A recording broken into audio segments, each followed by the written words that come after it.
How you guys doing today? And I want to talk about headcanons in One Piece. And there are three in particular that I just don't get it. I cannot understand in what kind of filthy ass people are pulling this out of. Now, to be fair, not all headcanons are absolute trash.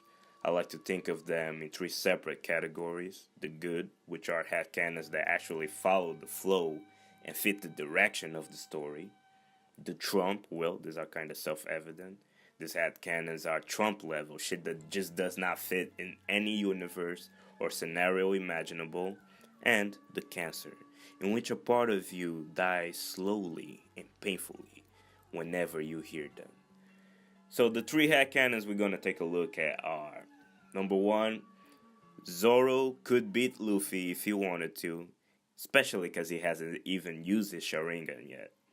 Number two, X-Drake can put Law in a body bag and send it to Corazon in the afterlife. And number three, Kid is still stronger than Luffy and can pull a Magneto on his ass. Pause. So, let's hurt some people's feelings, shall we? And Zoro fans, I'm talking specifically to y'all. What makes y'all believe that Zoro is on the same level as Luffy?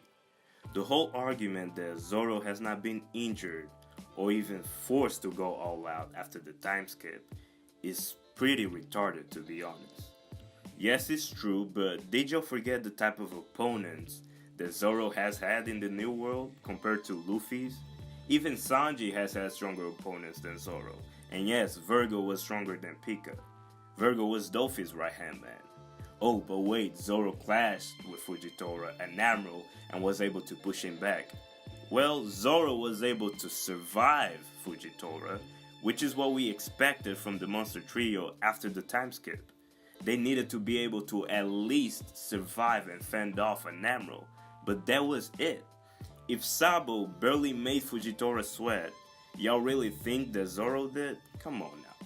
To me, in order to answer the question if Zoro is on Luffy's level or perhaps even stronger, which is stupid and retarded, it's as simple as asking yourself the following. Would Zoro be able to defeat Doffy and Katakuri? The answer is no.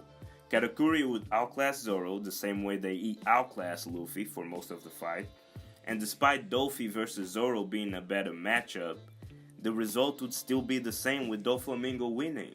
There is nothing that Zoro has shown that should make you think he is capable of inflicting Gear 4 type of damage. Until we see more of Zoro and actually see him face off against a top tier, I give this headcanon a rating of Trump. Next one, and this one hurts me so personally, man. Drake is stronger than Law. And the hints or the justifications that people use as an argument are Drake was a rear admiral pre-time skip. Okay, like that shit means anything, right? Next one, Drake was able to stop two other supernovas from fighting.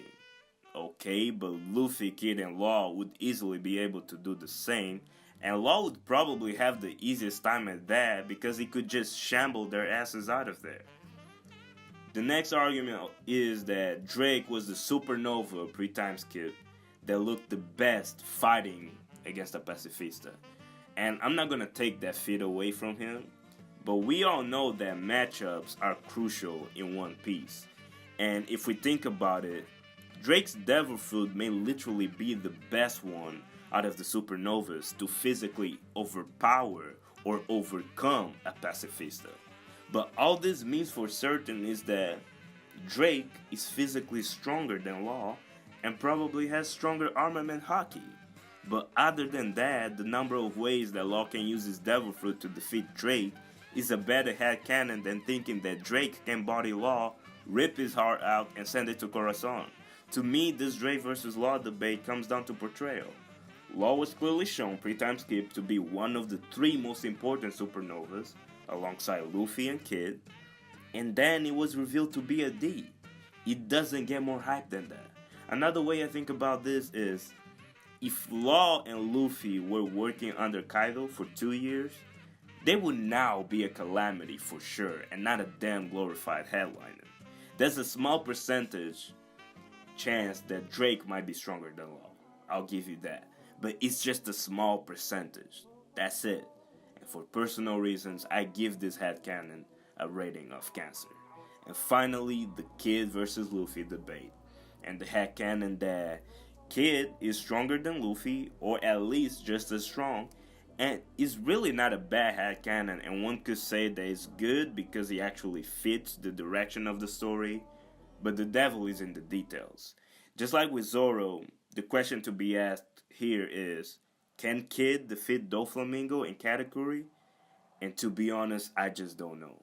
It's easy to say, yeah, Kid definitely has something on the level of Gear 4, and that's a valid assumption given that he's portrayed to be on the same level as Luffy, which means that you would need a power on that level to compete with Luffy. Yet, Luffy needed more than just Gear 4 to beat those two characters, and plot convenience only works for main characters. But let me know what y'all think. Can Kid beat Doffy or Katakuri right now? Don't forget to like or dislike the video, subscribe. I'll catch you later, guys. Peace.